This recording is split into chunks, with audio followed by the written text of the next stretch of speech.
Mabuhay! Hi! Welcome to The Babaylan Bruja Book Club podcast. It's Your Village, Kapwa Kids, Steph. And Amy. Here we are together again, and as always, in efforts to decolonize our minds, bodies, and reconnect with spirit by ways of relation via conversation, of education, interpretation, and integration. So, this is our invitation for you to join us on our journeys as we discuss the works of honored artists, authors, and thought leaders across the Filipinx diaspora. Quick disclaimer, we want to acknowledge that in this moment, everyone is exactly where they need to be. And since we are not experts, yet we are sharing our own unique lived experiences, we invite you to take or toss any statements, any opinions, any words we may use as you choose. And we are so glad you found your way here. As always, before we begin, we want to take a moment to ground, taking a pause to drop into our bodies and become fully present in this space. If it's safe for you, we invite you to close your eyes, straighten your spine, direct your focus to your breath. And take a few inhales, extend your belly out. And as you exhale, bring your belly button in. Let's do this together once more. Inhale, exhale. Connect into your body. It's safe here. Don't worry about yesterday, what you're doing after this. Can you feel how it feels to be present and let go?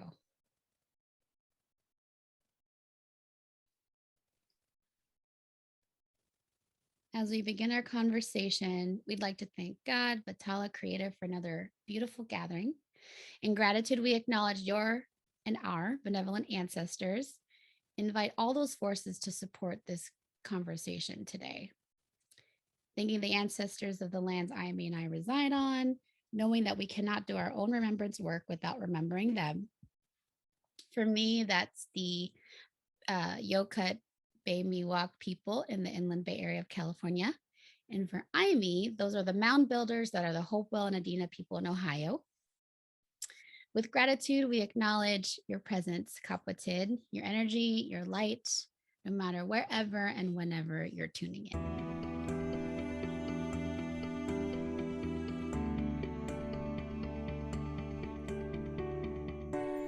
Hi, Sissy. Hello, Sissy sis. How are you? I'm good. I am well. How are you? I'm well. I'm hanging in there. This was quite the week. New moons and eclipses. We're like going forward now, right? Yeah, because Mercury retrograde just ended yesterday. So But Saturn retrograde starts tomorrow. Yeah, probably. I don't know. There's so many things going backwards. I know. I needed to stop. We always go backwards to go forwards. We gotta go back to go forward. That's Maybe right. that's what the planets are trying to tell us. Like, just because you go backwards and then you go forward doesn't mean you won't go backwards the next day, and that's okay. Yeah, and that's okay. And sometimes there's wisdom back there. I mean, that's what we're doing here as Babaylan Brujas on this podcast. We're looking to the past so that we can move forward for the future. Amen. So there we go. Reach it. All right.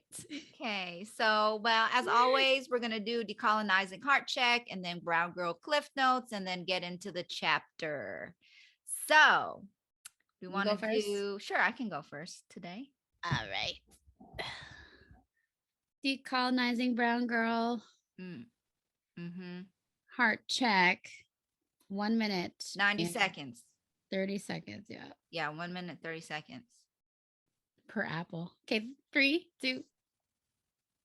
Okay. So what I am decolonizing lately or thinking about or trying to like lean into is decolonizing the hustle. Do you know what I'm talking about? The hustle, when you're a small business owner, or you're just working on anything, they're just like, you got to grind, you got to hustle, you got to. And yes, I'm not saying there's not work. And I'm saying, because I just launched my new collie container. News about my new collie container is out there. So there, I got caught up last time in like, oh, you got to post this many times and this is your strategy and da da da da da. And while those things, I'm not saying those things are not good, but I felt like I was relying on them too much. And this time around, my guides and ancestors are like, we got it. Like, you do your work, but also like trust us to do the things that you can't do, right? So yeah. So, and then just the place of surrender, like knowing that I did the things that the best that I can do. I am trusting, that I've done what the ancestors and guides want me to do. And just that's what it is. And it's going to work out. It's going to work out the way it's going to work out, because everything's happening for me and not to me.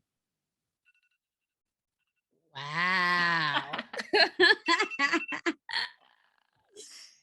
There we Perfect go. divine timing. Okay. Let the church say amen. Or so it is. And so it is. Okay, sissy. You ready? Yes. And begin. I wanted to go off this energy you're bringing to the space of surrender. I feel like that has been the theme for this week in terms of, coming back from the holiday and having a long weekend and then transitioning back into work and then dealing with personal and professional things. There's a lot of things I just have been sitting in a space to, I guess, like, to sum it up, like there was like a void I was trying to fill. There's like so much control I was trying to have to like try and fill that with things that it came to me when I surrendered, that I actually fill that space. And when I filled that space, I felt better. Yeah. And granted, that took a couple days and some shadow work and some sitting, meditating, journaling, all the things the tools that we use. So what I am like decolonizing is that in this environment we live in, like, we're just used to like fast-paced outcomes. Like, you order something, you get it in 2 days. You expect, or you see the bigger product, but you don't really see the process that goes into it. And so I want to kind of bring up the idea of like part of decolonizing that is like recognizing there is an ebb and flow, which is the surrender piece. Yes. Yeah. Well, thank you, sis. Yeah. That's what's up. What's up? Yeah. I mean, surrender. I mean, yeah, both of those things, like, you work, both of the things we were both talking about, like, you work, right? And you do the work, you do the shadow work, you do the business work, you do the things. Yeah. But then you gotta just let it go and let it flow. Yeah, because I think my teacher had said, like, one of my teachers had said, don't get so caught up in healing that you forget to live. Oh, yeah. So it doesn't have to be all dark and doomsy, but if you're not feeling well, like, and my thing is like practicing surrender, like, can that be a modality too to help you feel better? Yes, surrender as a modality. Right? That can come in different forms, whatever your mind body is looking for. Anyhow, so yay! Okay. Well, that was decolonizing heart check, kapwa-tids. Check in with yourself. Reflect on what is coming up for you lately is around decolonization, because this is a journey and there is always something. Always a twist or a turn or a detour. Yeah. a hole. A pothole. A pothole. Oof. Yes. A flat tire. Damn it. Cracked windshield, but you'll get there. It's fine. You're right. It'll be okay. You'll be okay. It'll be okay. All right. Okay. Thanks, sis. Thank you.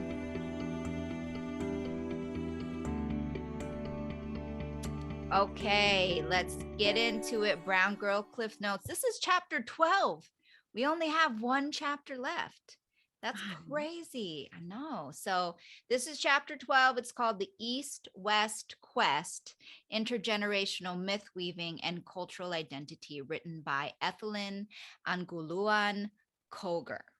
So Ate Ethelyn tells her heartbreaking story of growing up in a valley community in Northern Philippines. She had an idyllic childhood. She was very connected to the land and to her kapwa. And then having to move to Metro Manila, where she saw the kapwa bliss of her childhood end as she tried to get used to the crowded city, who she says, quote unquote, robbed her parents of their smiles and nurturing touch and turning them into silenced automatons. So growing up in Manila meant a rejection of everything that Ate Ethelyn held dear during her childhood years, including the nature spirits and guardians that connected all of creation. She was able to find love in the midst of martial law under the dictator Ferdinand Marcos. And it sounded like it was like one of those love of your life situations, the way she described it. So this bright spot in her life, though, was short-lived when her husband passed away. But before that, during the time before he passed away, she had a few kids of her own and started her own community-funded school and children's theater. So, but after her husband passed away, circumstances forced her, like millions of other Filipinos, to swallow the pain of leaving her children and homeland for America. Settling there, she eventually married an African American Native American man who petitioned her children. Unfortunately, she experienced verbal abuse in this relationship. And during this time, she also witnessed firsthand the deep suffering of people of color in America. She saw that with her brother-in-law, with her own husband, and experienced it herself in her workplace. But despite all the heartache and racial disparities, Ate Ethelyn continued her community work, bringing Filipino elders together once a week to participate in storytelling or myth weaving, a term we will talk about here in a little bit. And she also began a dissertation on the expressive arts therapy. So she enrolled in college and she was working on a dissertation. However, even in that, she had to fight her college advisor in order to include autoethnography in her paper.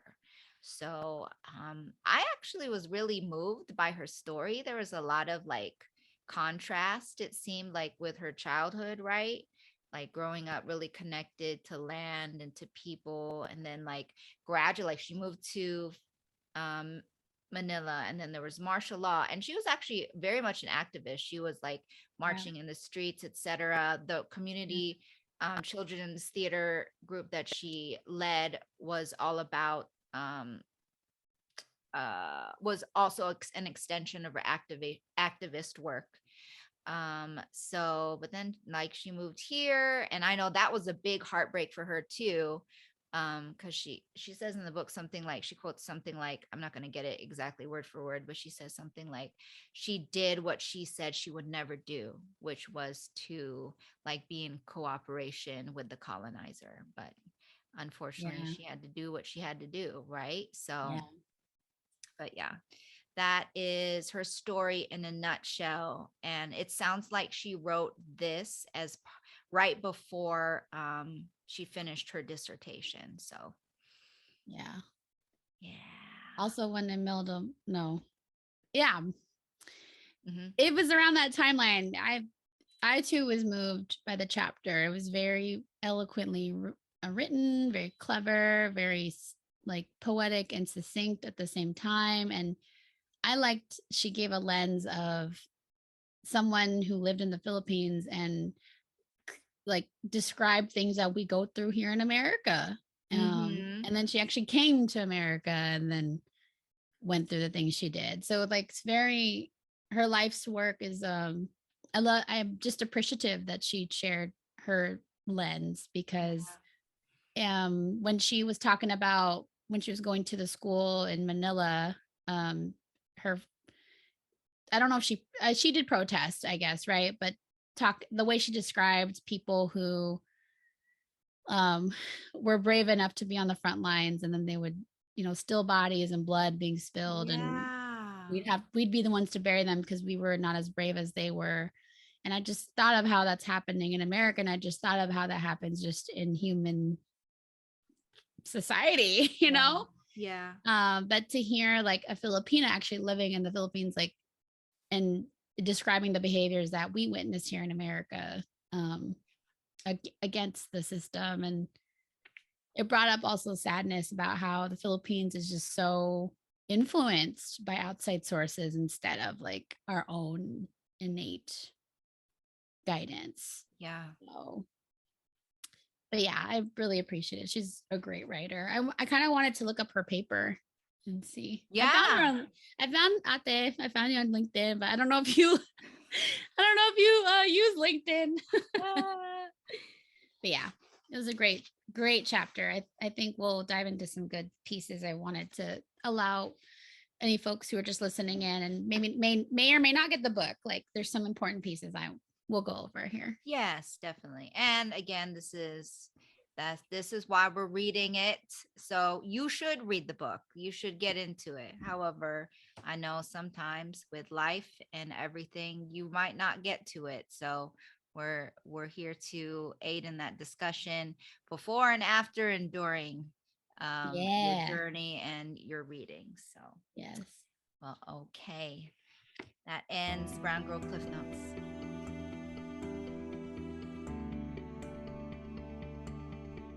Okay, so vocabulary words, let's get into it. I'll go first. So we touched a little bit about it in Brown Girl Cliff Notes, but we mentioned the vocabulary words myth weaving. So I wanted to kind of touch on that. On page 257, Ate Ethelyn describes myth weaving is the same act of moving back and forth, of regarding the past not as a fading relic of a bygone era, but a dynamic continuum of timeless strands being woven purposefully to unfold the now. So that's, yeah, like timeless, a dynamic continuum of timeless strands being woven purposefully to unfold the now. So you guys know that I'm always like, what is time though? Right? So I don't know. I thought this was beautiful, and the idea of myth weaving and the idea of storytelling, because that's one of her works that she did in the community when she came to America, was she brought all of these Filipino elders together once a week for storytelling, right? So basically for storytelling, for myth weaving. And she talks about, like, as she grew up in the Valley community in Northern Philippines, where she lived before they moved to Metro Manila. She talked about the local healers and how and they were called Makata, one who discerns, in the Itawit language. So Makata is the one who discerns, or the local healer in the Itawit language. And so I just, in that description of it, she kind of talks about how we kind of need healers and we need people to kind of write stories and to see our faces and to see the myths that we're weaving. Do you know what I'm saying? So yeah, and I just thought, like, because sometimes the word myth means something like a myth, a legend, something fake, right? So I like how she said the myth weaving is not necessarily regarding the past, as a fading relic of bygone era, but something currently dynamic that is currently happening. So we can be creating our own myths. We can be telling our own stories. We can be doing our own myth weaving now. So, and she points it to it as um a vehicle for healing. Like the Filipino elders, they would get together and tell stories, and it was a big part of their week. It was a big part of their remembrance, and like getting in touch with who they are amongst the diaspora, So Yeah. thought that was beautiful. Yeah. I love this word too. I mean, it's pivotal in the chapter. I also wanted to share, it pops up on 266 again. And, she, as she kind of reflects on the interacting with the elder, she says, I identified myth weaving as a process that could restore integration and healing, leading to a strengthened cultural identity as what happened in our case. Yeah. So I think perhaps the reason why I'm moved by this, I'm getting goosebumps right now. It's weird too. Why I'm moved by this chapter is because she comes from the motherland. She lived there. She was part of the community. She went from that Babaylanic life into a colonized, heavily populated, space. And then she had to leave that again to come to the original colonized space, or the original colonizer's space, and then find her way in that. So her weaving, like I picture like a person who's actually sewing or weaving, like it moves me because it's such a big range, and the way that she just shared her story was very beautiful to me. So, and I resonated on it with it. Because I mean, I don't have the same story, but being a Filipina in America, and then, having dated folks, of different races, I do notice that the way men of color are affected by the systems in America that, similar to, I had a lover that was alcoholic, and I can, while she captured in like what, a paragraph, like it's truly, it was like not feeling it. I don't want to open up that again, but knowing the experience of dating or being with someone or loving someone him telling her like, you'll never understand what I've been through because you're not me. And like acknowledging that she's facing similar energy, like thrown at, so I remember when my heart cracked open, understanding like, dang, like, Black people in America have been treated like crap. And, a lot of Filipinos across the diaspora are not aware of this. And so I love that she brought that, like, not trying to normalize it, but like, this is happening too. And it's happening to us, and it's happening to anybody who's basically not white. Bringing awareness to it. Yeah.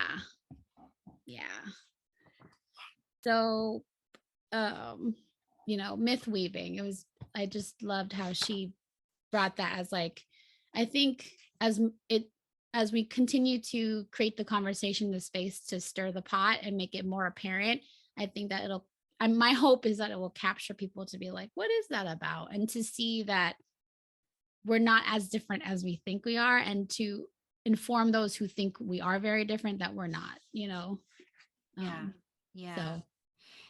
And I just really love the idea of myth weaving as a part of healing. I mean, because honestly, that's what we're looking for as Filipinx folks in the diaspora. We're looking for the history, which is story, right? So we're looking for our original myths so that we can continue weaving our own myths right now for our own stories and for our descendants, right? So I feel like that's really for as a people, as a culture, that's really where we are. Like, I see so many people just wanting to know, wanting to connect, wanting to Yeah. know our stories, and not the stories that were given to us, so Yes. Yes. I think it's important to, um, like our history is so lost. And for me, I'll speak for yeah. myself. Like that's been such a, why, like we don't have books to refer to. Like these things are coming, emerging from myth weaving, from Yep. our elders and folks before us being brave enough to do this work, to put it out there and to show us like, this is how we get our stories back. This is how we come back from the crocodile's belly, So that's why it's a beautiful word. Yeah, and so that's what we're doing here, Babaylan Brujas. You're also part of this myth weaving Yeah. currently. So, but that's the word that I chose, and I am complete, sissy. So, thank you. Thank you for that word, sis. I wanted to tackle this word. I was like, okay, I'll go to the hard word. Because to me, when I was reading, I was like, I'm not writing a dissertation, but I was like, what is autoethnography? Uh, but I also like was thrown by her. I loved her tenacity to challenge. Like, why do I have to write it this way? Because that in itself, writing this way is colonized. Yeah. And I'm writing about a decolonizing paper. So why am I conforming to a system when I'm trying to show that in order for me to get back my systems, to defy the system, because that's the system that, it's like a loop. It's a loop. Let's go. Yeah. So autoethnography is on page 266. And she talks about how she presented her university advisor with an autoethnography as the appropriate research form. She wanted it to use it to express the full meaning of indigenous research as related by an indigenous person who wanted to share her findings not only with academe, but with the indigenous community where the data came from, in which the results were intended. So she references a couple folks, Bachner and Ellis, Denzin, that they look at autoethnography as the look through a ethnographic wide angle lens, focusing outward on social and cultural aspects of personal experience. And then the look inward, exposing the vulnerable self. So as they zoom like backwards and forwards, like, when we all have smartphones. I keep saying this to my clients this week. We zoom in and zoom out. We zoom in and zoom out, right? Oh, yeah. As you kind of go backward and forward, inward and outward, distinctions between the personal and cultural become blurred, sometimes beyond distinct recognition. So autoethnography plunges the reader into the interior, feeling, hearing, tasting, smelling, and touching worlds of subjective human perception. Yes. So that was like I just traced back to her experience, merging with a lover, or her second husband, right? And they had cultural barriers, they had cultural differences. And so I think this word that I don't know what you're going to say about this, but that she's defying, like, I don't need to look up stats and say like 30% of Filipinos, blah, blah, blah, and this and that. It's like, no, an elder said this, and also my personal experiences reflect this, so this word like autoethnography, I think is very complex, because I keep doing the zoom out thing if y'all are listening on the Spotify's, but if you took a picture of something, you can zoom in out, look at the textures, the colors, the blurred lines, the clear lines, the lightings, and gives you kind of the bigger picture of it all, I guess. Yeah. And when you kept saying like going inward, like zooming backward and forward, that kind of goes back to myth weaving, where it's the moving of back and forth, right? To create autoethnography can kind of be doing that to create a clearer picture of the now, right? So of the now. Yeah. Yeah. Autoethnography So that's why I said earlier, I'm interested in like reading her paper if it's out there. Or if sure if you ever get this Ate Ethelyn, I'd love to read it because I too might be entering academia again, and I might have to write a dissertation, and I would, love to use that as like as something as a backbone for me to continue weaving. Yeah, and I think it's so important for people who are decolonizing and who are researching their indigenous roots to be in the academic field, to be in academia, because like reading the last book we went through and then this book and everybody's stories, it seems as if there is a both and with, I'll just speak for our Filipinx folks, like there's a both and of, okay, these are the facts, this is the science, this is the research, and what you said earlier, the elder said, this is the story, my intuition said, my guide said, my knowing said, my body said, right?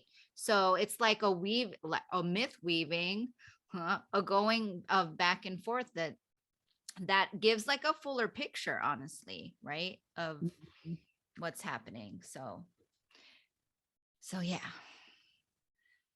Autoethnography. Thank you, sis. You're welcome. Are you complete? I am.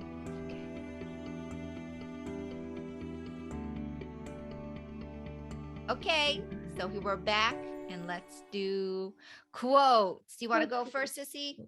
Quotes. Yes. So mine is on 260. It's under the subheadline of Kapwa Eclipsed. For those kind of tuning in just now, Kapwa is this concept of we are all one, we are all interconnected. And so in this segment of her paper, her story, she reflects on her kapwa bliss in her childhood years, before in the valley, before they went into Manila, right, into the city, the busy city.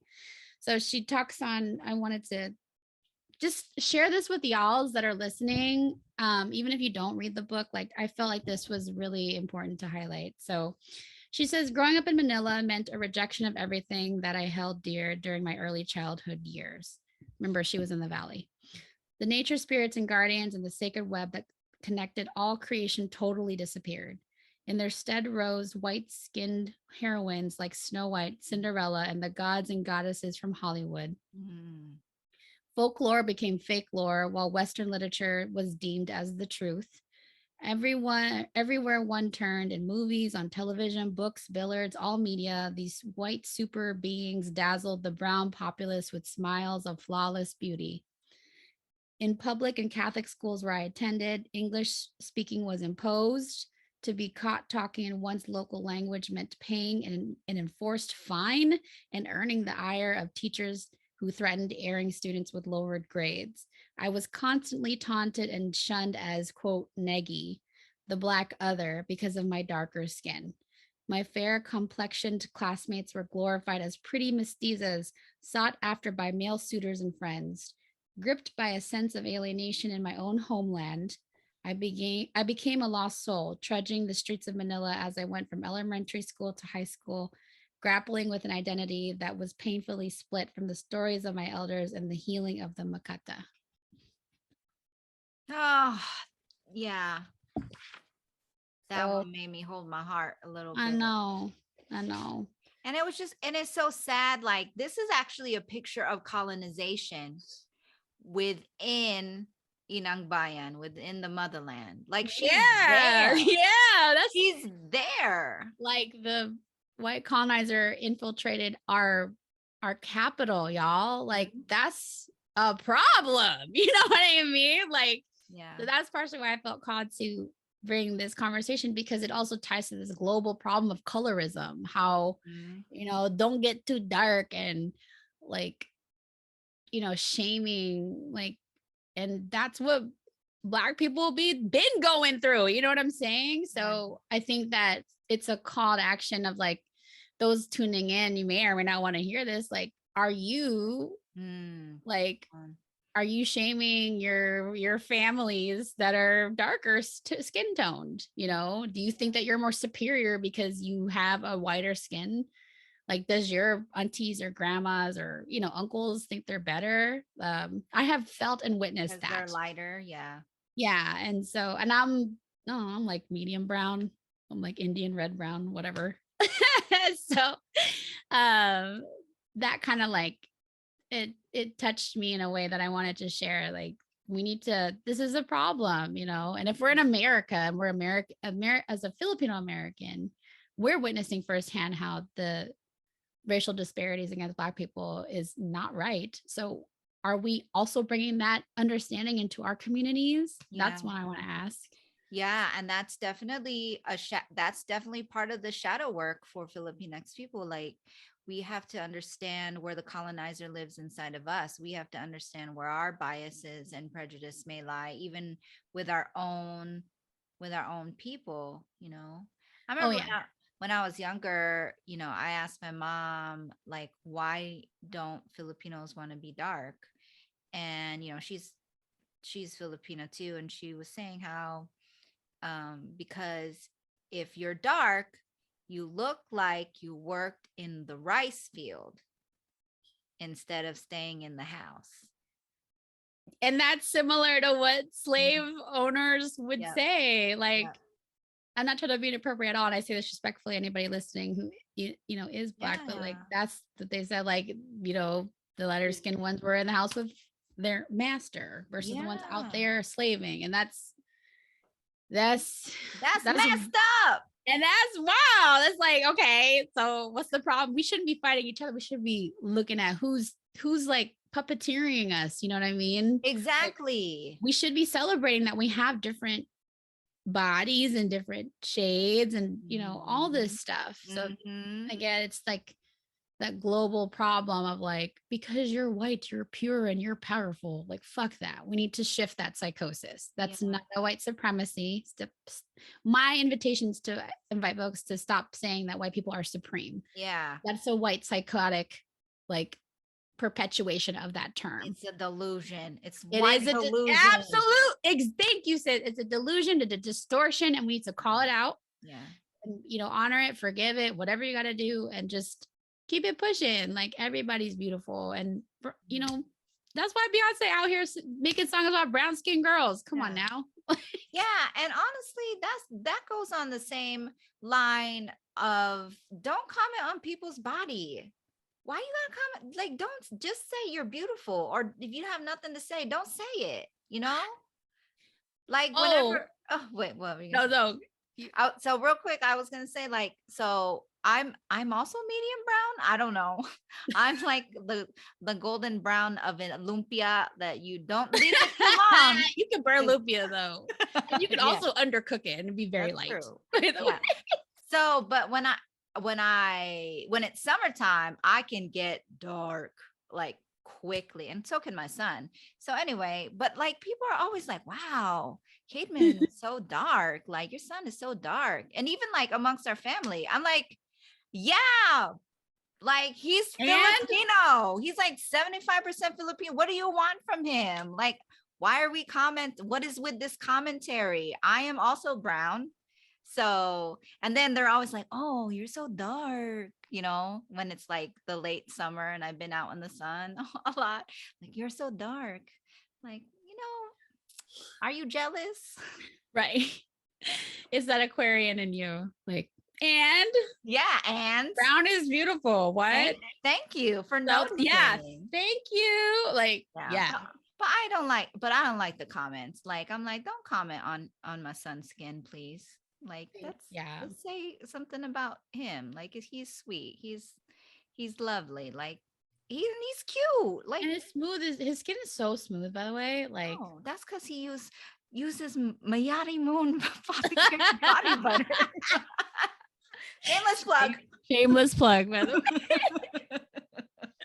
Come get your batch. It's coming out soon. Yeah. I used that last night and I was sleeping, sis. I was like, ooh, my skin is so luxurious right now.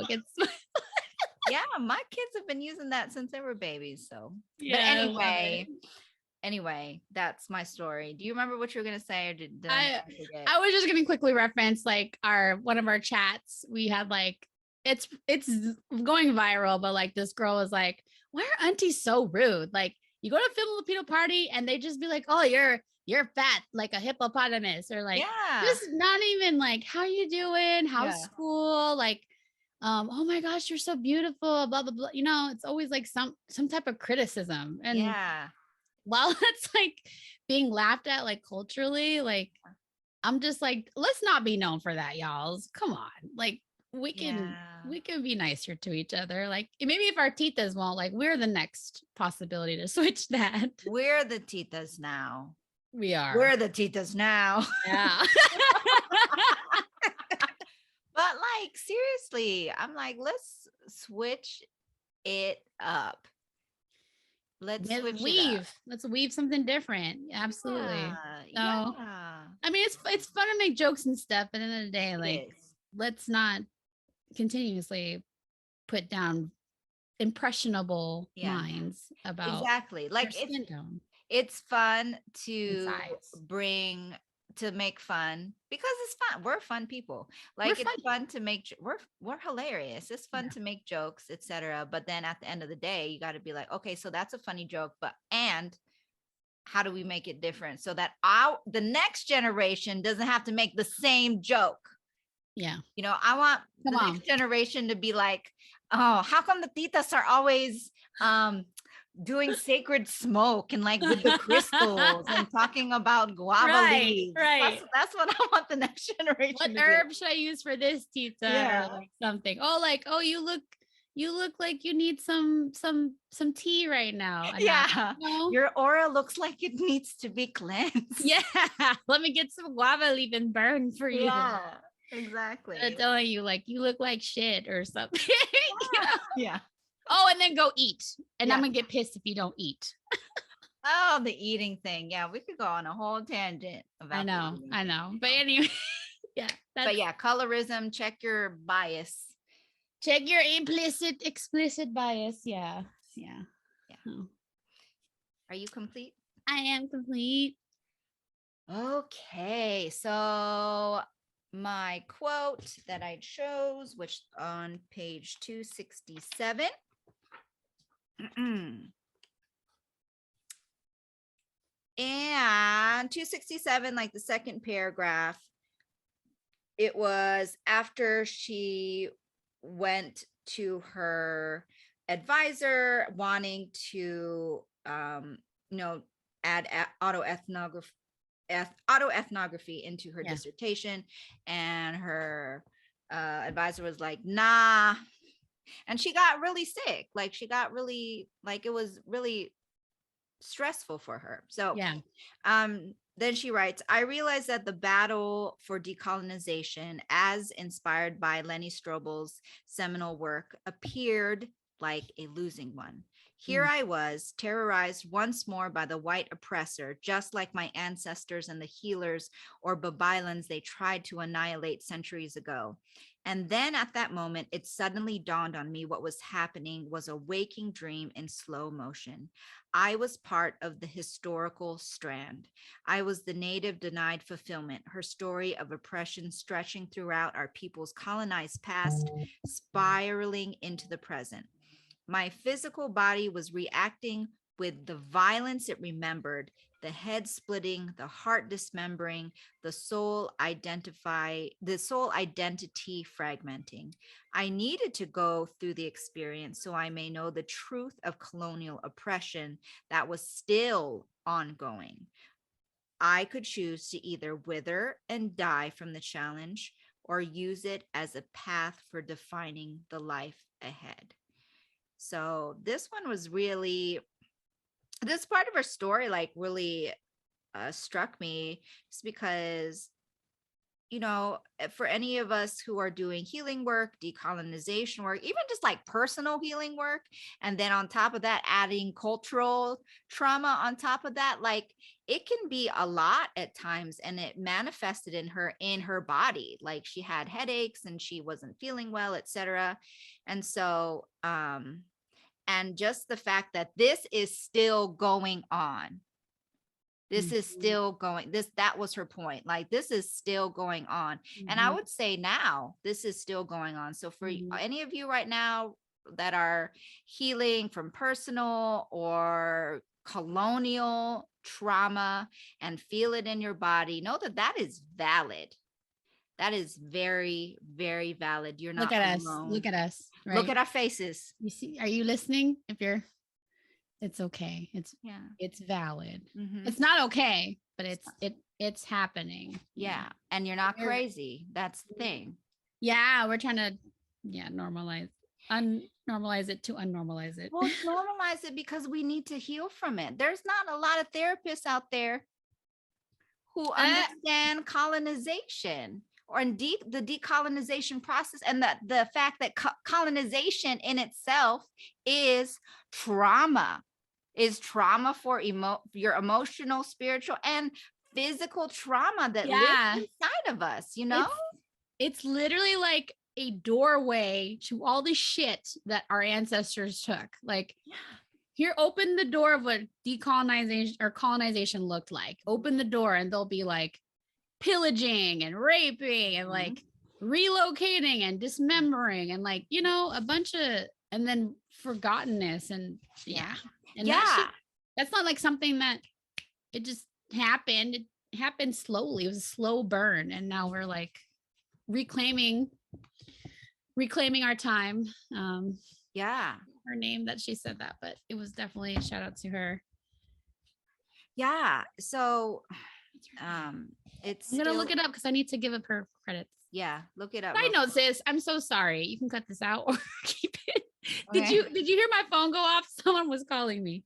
I heard a little bit, but it was real. It's fine. We're people. All right. Sorry, y'all. Yeah, we are. We're people. Let's decolonize podcasting, yo. Like, what are all these like fancy transitions? We're people. We're having conversations.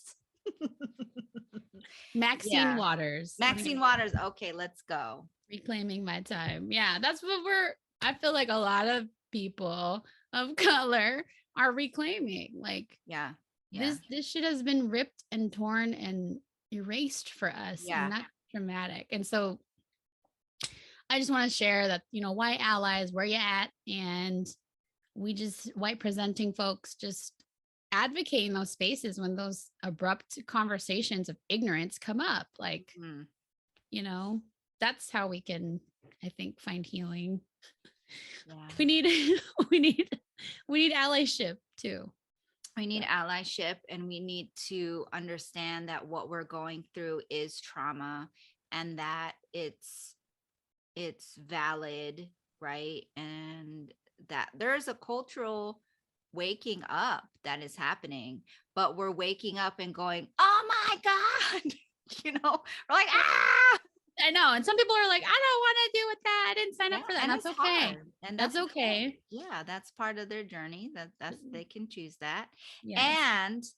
And like Ate Ethelyn said, I could choose to either wither and die from the challenge or use it as a path for defining the life ahead. And that's that myth weaving. That's the myth weaving. Like, you go back. Yes, I had trauma.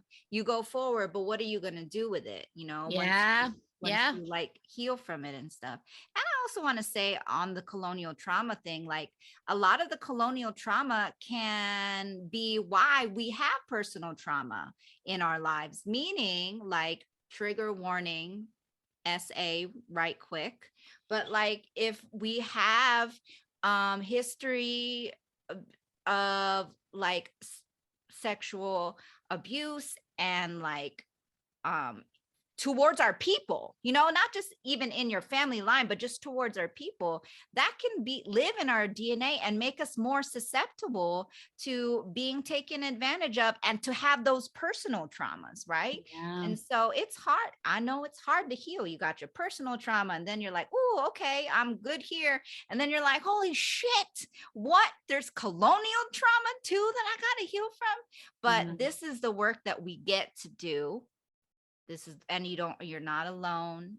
And I don't know, whoever needs to hear that. I hope you You're not alone.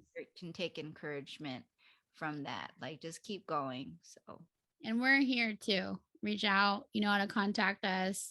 We're on YouTube's. We're on Instagrams. Yeah. So, if this resonates for you though, it might be. This is up to you. And take or toss. It might be a calling for you to be part of that. You know that buzz saying healed intergenerational trauma in your family. Yeah. So we need more healing. We need more people to remember that who they are, what they're really here for. You know, perpetuate love. At the end of the day, like, you know. So yeah. So that was my quote. That was the chapter. I am complete. Are you complete, Sissy? I am. Okay.